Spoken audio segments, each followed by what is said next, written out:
ઊભા રહો કડી, મારા બે શબ્દ સાંભળતા જાઓ.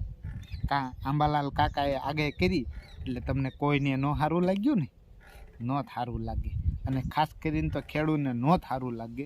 પણ હું બે શબ્દ તમને કહેવા માગું છું કે ભગવાન છે ને એ આગાહી નથી કરતો, ડાયરેક્ટ નળ ચાલુ કરી દે છે એટલે ચાલુ જ વરસાદ થઈ જાય છે. એ તમને કહેવા પૂછવા કંઈ કારવા હાટું કંઈ નહીં, ડાયરેક્ટ નળ ચાલુ કરી દે એટલે આવી જાય વરસાદ.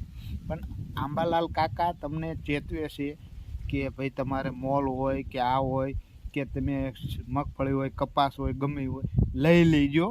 એટલે તમને 2 દી 3 દી 5 દી અગાઉ તમને કહે છે કે તમારે જે વસ્તુ ખેડૂને આ મોલ બોલ હોય એ લઈ લેજો, વીણી લેજો મગફળી બધું. એટલે આંબાલાલ કાકા અત્યારે કોઈને હારા નથી લાગતા. હા, એ આગાહી કરે છે, પણ મિત્રો હું એમ કહું છું કે આગાહી કરે છે આપણને જાણ કરે છે કે વરસાદ આવશે એટલે તમે તમારી વ્યવસ્થામાં રહીજો.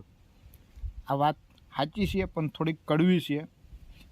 સાચી વાત હોય તો કોમેન્ટ કરી દેજો. જય માતાજી, જય પિતાજી.